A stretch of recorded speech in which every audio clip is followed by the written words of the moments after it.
You want me to do that little intro? No, I'm gonna do. I already know what I'm doing, so you're good. I don't need you. What's going on, everybody? Thank you for checking in with us. Got a new video for you today. We're gonna actually do something a little different than what we normally do. We're not doing a sneaker review. We're not talking cards. We're actually gonna talk about a book that's about to hit the market and has hit the market in some cities already.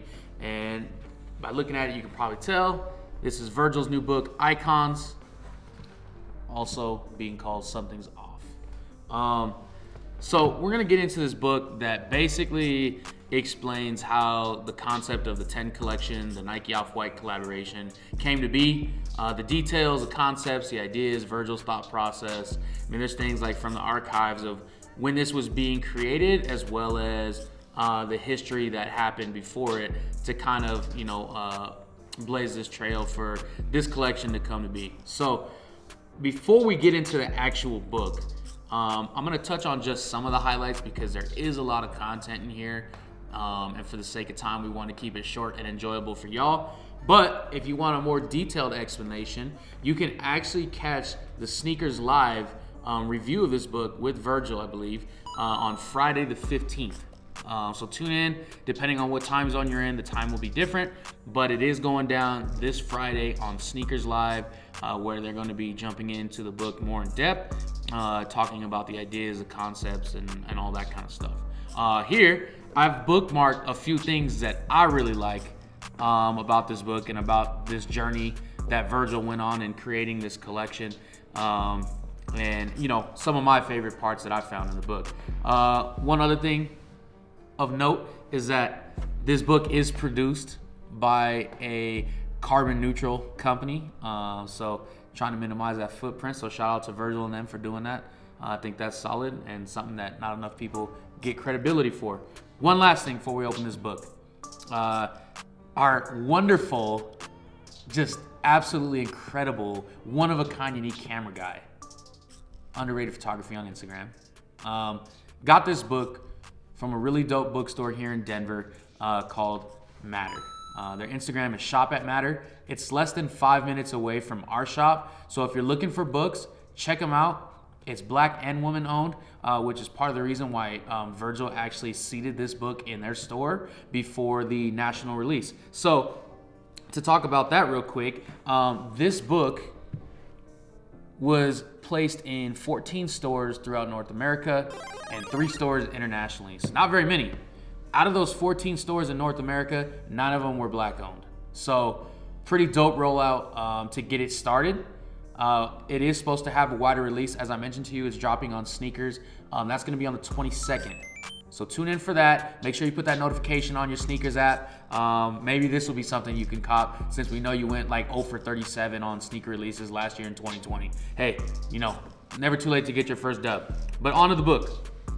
So, first, when you open it, there's actually some background from Hiroshi Fujiwara, if I'm saying that correctly. My pronunciation is not very good at that, but it's actually a piece from him on Virgil, explaining some stuff regarding his creativity and the relationship and things like that. All right, so first things first. What you're gonna notice throughout this book is these black pages that say text, and it's literally that. It's archived text messages from Virgil and Nike designers and other executives, basically, going back and forth explaining his concepts and what he wants on, samples and different things like that. I bookmarked this page just because, real quick, it is funny. We've gotten to know this font, right? This text, so to speak. You can kind of see it on the inside of that Presto, but you can see it more on these absolutely beat original 10 collection Zoom flies. And so the text on the inside has a purpose, right? And we've kind of just gotten used to it, but when Virgil was thinking of it for the 10 collection, they asked him, what kind of text do you have in mind? And he pretty much explained he wanted something that was descriptive and quite sterile, to quote his words. So basic, to the point, essentially. And it's a marketing scheme that turned out to work really well because it's become iconic and synonymous with a lot of his stuff that he's dropped, obviously. Moving on to the Jordan 1. Now, throughout the book, he actually has like different photos of sketches and samples, and even him just drawing on shoes and coming up with concepts and different things along the way. A lot of those concepts which actually never came to fruition, but obviously led him down his path to come up with the final version of these products, right? But one thing that's dope is they put a few different pieces from like previous Jordan collections, you know, in older eras that essentially had significance in his design and his concept. And this tracksuit right here is absolutely iconic because that was one of the hottest tracksuits, you know, back in the day when Nike was doing their whole Jordan rollout. And actually Blueprint, a vintage store about 3 doors down from us. If you haven't checked them out, follow them at blueprint_DNVR. Had a really dope throwback Jordan tracksuit similar to that, and it's sold immediately in their store. It's fire. But one thing I noted on these Jordans, the concept he was playing with for a while, among other things, Air Ocean. Didn't actually end up doing that, of course, just kept it simple with Air. But you see that, you know, he was definitely playing around with some different ideas. I actually want to go back because there was another piece to this. Sheesh. Yeah, look at that. Can't wait till those come out. And we actually saw these at MCA when we were in Chicago. So there was a lot. Boy.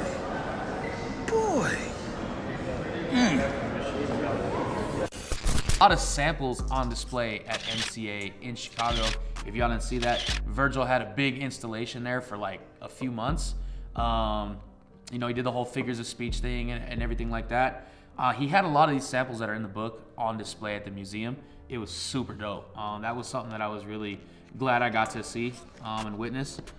But another concept they were playing with, airbag. Again, it's just crazy to see, you know, some of the inspirations and things that they thought about. There's another Jordan flight suit. But moving on. Another sneaker that he did in the collection was obviously the Air Max 90, which is one of the most sought after, probably behind the Jordan 1 and the Prestos. You know, I think the Air Max is up there with like the Blazers and stuff. But we're gonna get into him deconstructing and the whole purpose behind that and everything. But I just bookmarked this page because as he like took a very basic plain Air Max 90, he kind of just used simple tools to quote unquote reimagine, you know, what he was trying to recreate, and like exposing the inner materials like the foam and other stuff. As you'll see that play out on many of the shoes, like on the tongues, you've probably noticed how it's got like the foam around the top and all that stuff, as well as just simply drawing, you know, what he's imagining and the logos and things like that. So you can see on this Air Max, he actually took the whole toe box and the whole heel off, you know, in route to designing what he was coming up with. Prestos. This picture just stood out to me because it was like, damn, you know, it looks a lot different, obviously, than an original Presto. The concept behind the Presto when Nike originally dropped it was, the marketing campaign was a shirt for your feet, right? They're supposed to be extremely comfortable and light and feel like almost like nothing's there, right? And that's what most people will say about Prestos. One of the most comfortable shoes that Nike's ever created. So seeing this original version and then going back to where Virgil ended up with his design is pretty crazy. Now also, you notice he went with some different verbiage on the actual strap here on the back, as well as the concept of playing around with putting Nike swooshes across the entire midsole. Didn't end up doing that, of course, but again, it's just pretty dope to see this. You know, another text page that caught my eye was the whole concept of the tape and swooshes and everything, right? The whole off-white tape and kind of design with that. The purpose of that in his mind is repairing / upgrading shoes. And there's a page that I marked later in here. He's basically explaining his obsession with his collection is to recreate something over and over because you love it, right? So these are sneakers that he loved, you know, from Jordans to the Air Maxes and things like that. All these little concepts in his mind, you know, played the key roles in basically setting up this collection. So I thought that was pretty dope insight. You know, a lot of times we just take like all these hype shoes for granted. Like, you know, it's easy for Nike and Off-White to come together and everybody loses their mind and everybody's excited about the shoe. But the 10 collection was really different and really dope.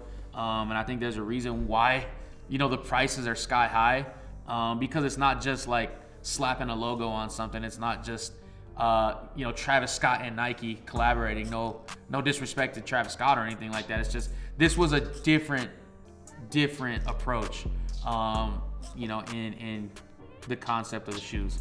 So I highlighted a couple things and we'll just go through this real fast on the Chuck Taylors. I just thought this was dope because there were so many different iterations and versions of the Off-White Chuck Taylor that, you know, led him to his final version, right?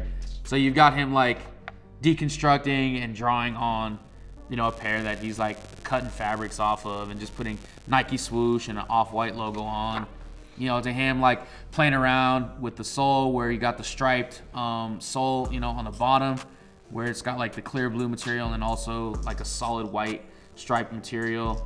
Also played with the idea of just putting rubber instead of vulcanized and stuff like that. You see the old throwback Converse logo that was used on a lot of the older basketball shoes that like Larry and Magic used to wear and stuff like that. So I thought that was sick. And you've got, you know, this cut up low top version. Like what did he draw inspiration from there? And they inserted a lot of old Nike marketing campaigns throughout the book, which I think is dope because it kind of takes you back to some of the, you know, foundation of these shoes. You got, you know, this like with a Nike swoosh that they were kind of thinking about throwing on there or messing around with. You see this here, pretty dope. And then even just going back to the whole tape and stitch thing, that's going back to the whole repair and upgrade concept. And you got another, you know, just kind of another scheme here, which is, like I said, really interesting. You look at all the different materials and things that were used into this. I thought it was pretty dope. I bookmarked this page a lot because he's just talking really about the purpose like of his design and, you know, what kind of feel he wants these different options to have, you know, when they're putting them on the shoes and stuff like that. So these are pretty interesting to read, some of these text message exchanges and seeing how those ideas on text actually came to fruition, right? I just thought this was dope with the Air Force One.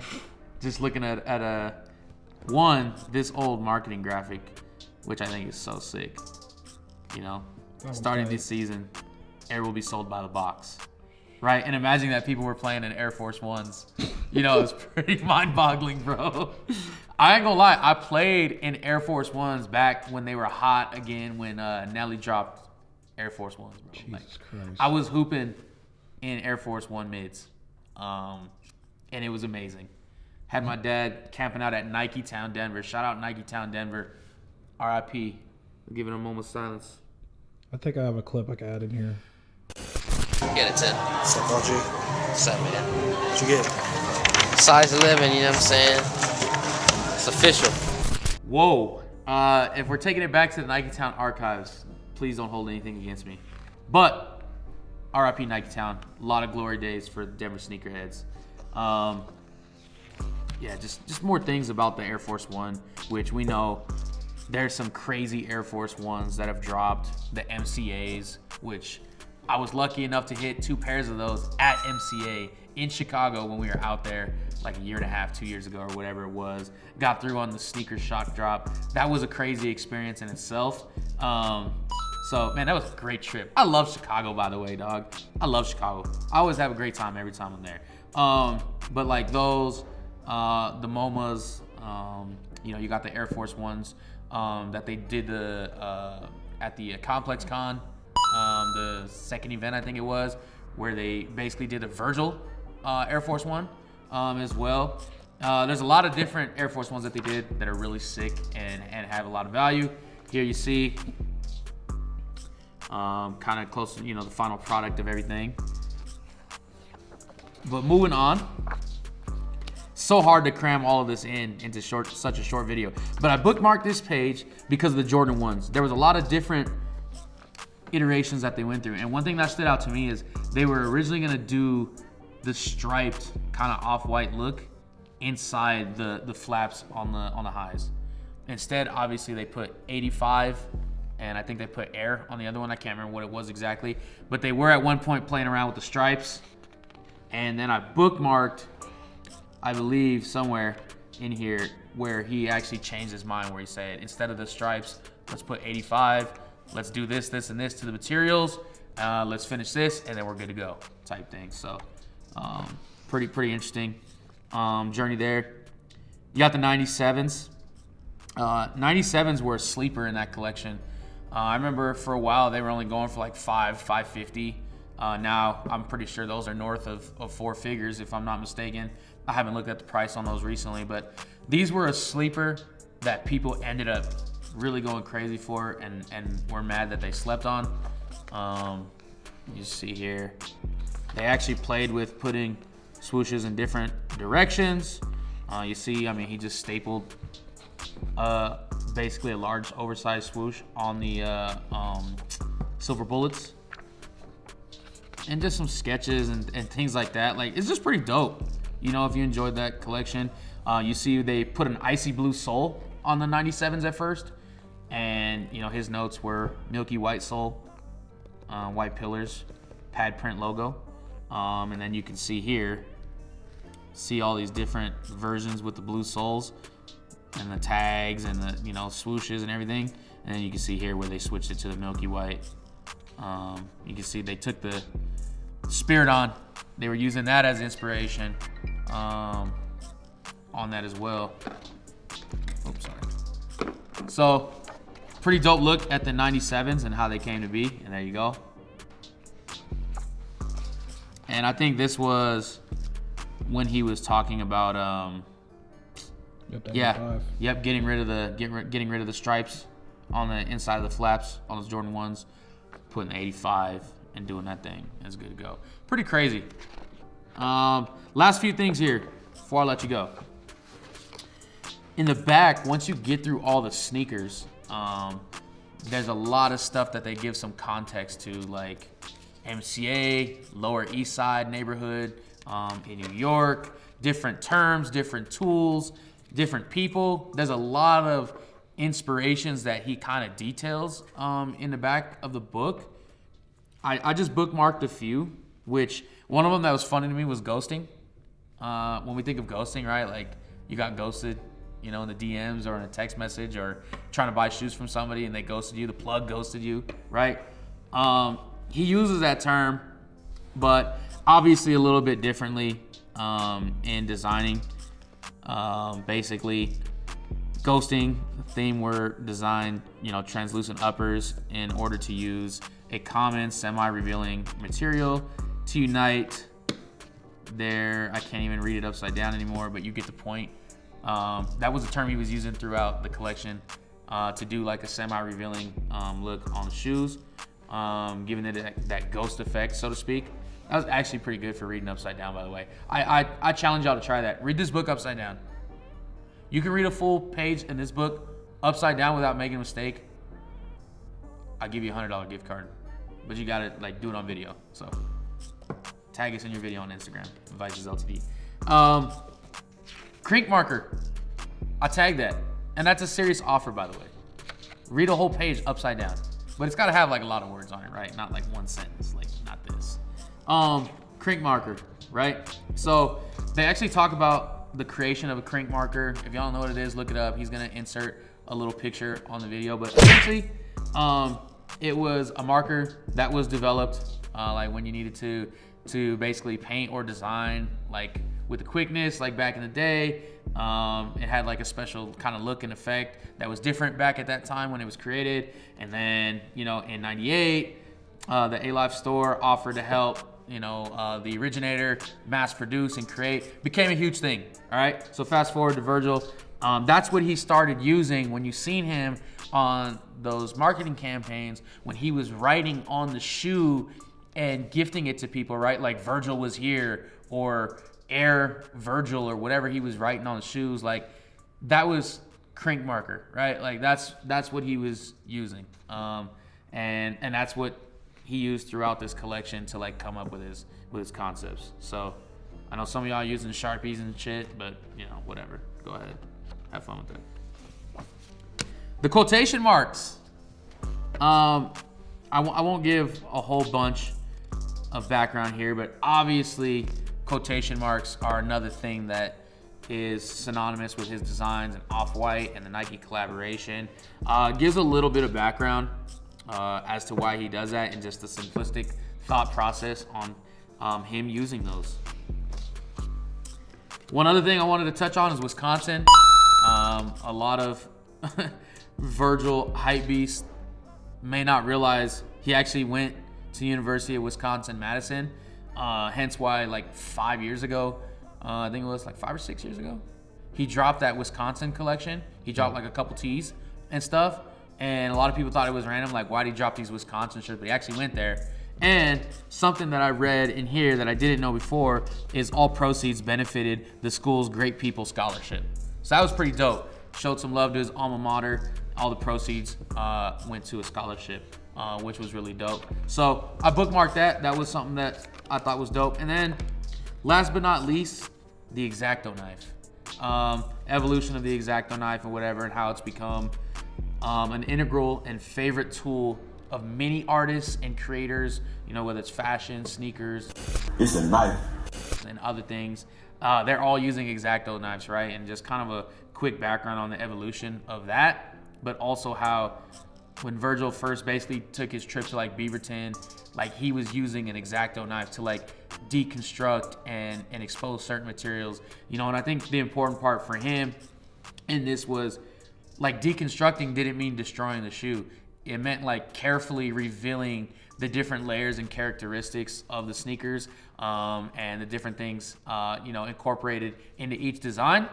And they figured out a way to do that. And I think that's why so many of the shoes look so sick. It wasn't like they just got a knife and randomly started cutting and made it trendy and hipster, right? Like that wasn't what was going on, at least not in his mind. So shout out to Virgil, shout out to Nike. I think this book is really dope.